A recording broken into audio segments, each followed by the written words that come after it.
রাধে রাধে। ওম নমো ভগবতে বাসুদেবায়। ওম নমো ভগবতে বাসুদেবায়। ওম নমো ভগবতে বাসুদেবায়।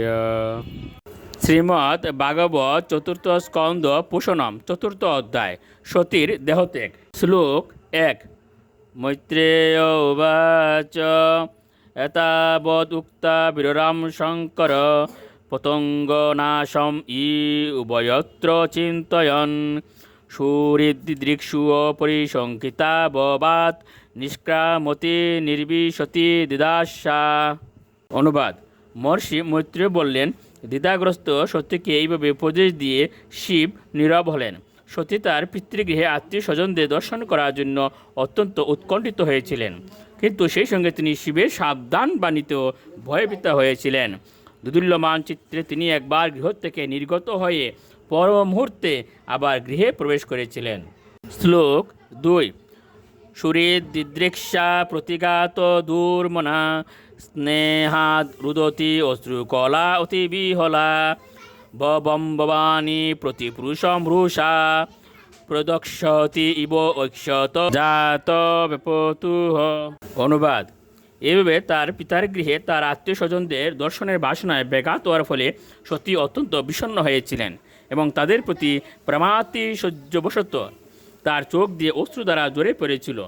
অত্যন্ত বিহ্বল হয়ে তিনি কাঁদতে লাগলেন এবং ক্রোধ ভরে তার অসমুদ্র পতি শিবের প্রতি এমনভাবে তাকিয়েছিলেন যেন তিনি তার সেই ক্রোধাগ্নি দ্বারা তাকে ভস্ম করে ফেলবেন। শ্লোক 3।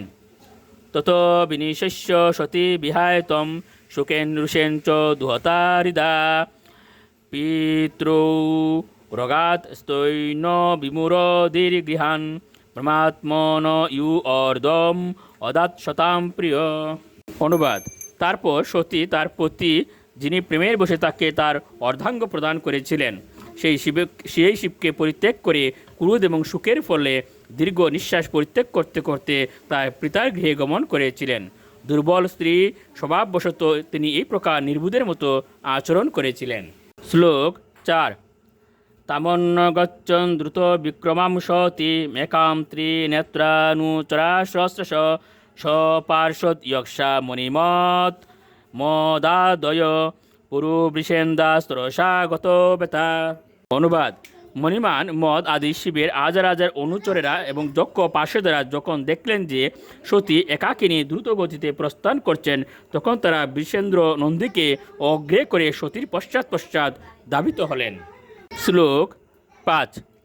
তাম শারিকা কন্দুক দর্পণাম্বুজ শ্বেতা তপত্র বেজন স্রগাদিবীয় ঘৃতায় নরি দুন্দুবি শঙ্ক বেনুবীর বৃষেন্দ্র মারুপ্য বিটঙ্কিতা ইয়ু। অনুবাদ: শিবের অনুচররা সতীকে বৃষের উপর বসিয়েছিলেন এবং তাকে তার পোষা পাখিটি দিয়েছিলেন। তারা কমল, দর্পণ ইত্যাদি তার উপভোগের সমস্ত সামগ্রীগুলি নিয়েছিলেন এবং তার মাথার উপর একটি বিশাল চন্দ্রাতপ টাঙ্গিয়েছিলেন। দুন্দুবি, শঙ্খ, ভেনু ইত্যাদি সহকারে তারা তার সঙ্গে গমন করেছিলেন এবং তাদের সেই যাত্রাকে এক অতি আড়ম্বরপূর্ণ রাজকীয় শোভাযাত্রার মতো মনে হয়েছিল। রাধে রাধে।